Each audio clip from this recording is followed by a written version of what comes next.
In this demonstration, we're going to be configuring group policy preferences and using item level targeting. From our group policy management console, we're going to create a new GPO. And we'll call that GPO preferences. Then we're going to link that GPO to the technicians OU.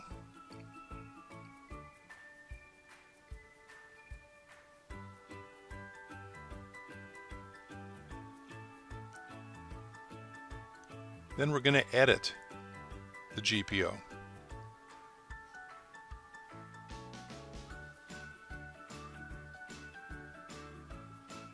We'll go to User Configuration, Preferences, Windows Settings, and from there's a variety of things to choose from. We'll select Shortcuts. There currently aren't any. We're going to add one. The Properties window comes up. On the General tab, we're going to select Create as the action. Something clever for the name like Shortcut 1. We're going to connect this to the desktop, and the target path, it's basically the root of the C drive. We could just have typed in C:\/ if we wanted to, and that's it. That's all the properties we need for shortcut 1. We create a second shortcut, also a create. We'll call this shortcut 2. Same place, desktop, and the same path, the root of the C drive. But this time we're going to hit the Common tab and specify apply once and do not reapply. Because that's the thing about preferences. Unlike a lot of GPO settings, users can delete these things or make changes to them, and they're not typically grayed out.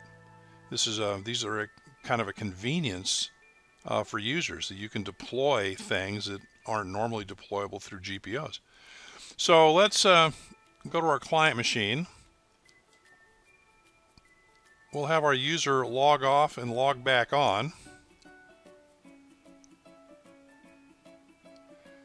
And of course, we always like to do a quick GP update, just for sake of argument. And when we did that, notice that both those shortcuts showed up on the desktop. Now let's delete both of them.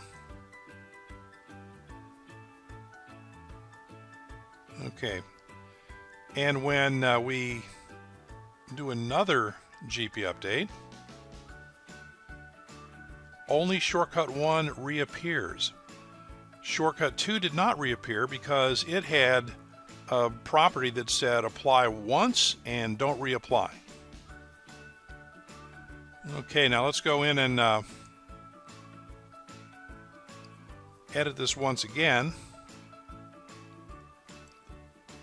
This time we'll employ a little item level targeting.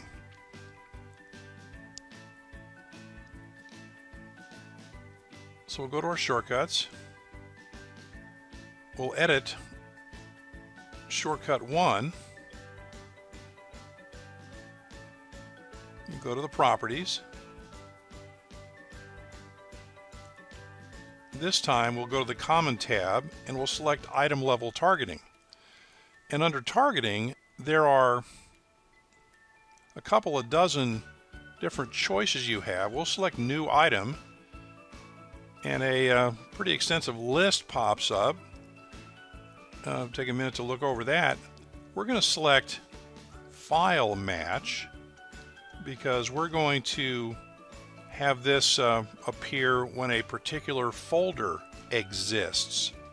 So for only for users that have this particular folder will this shortcut pop up. So let's select file match, select the file exists. Actually, we'll go down to match type and select folder exists, and we'll type folder 1, C:\folder 1. So if you have folder 1 at the root of your C drive, this shortcut will apply to you. Otherwise, it will not. Okay. So let's close our editor.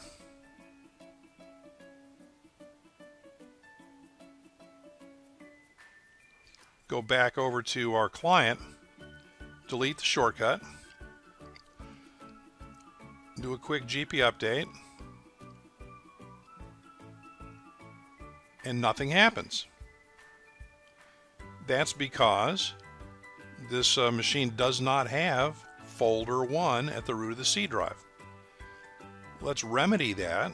Let's create folder 1 at the root of the C drive.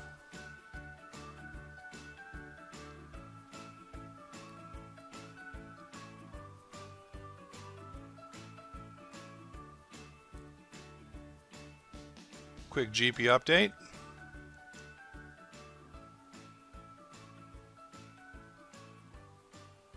And as if by magic, shortcut 1 shows up just as we expected.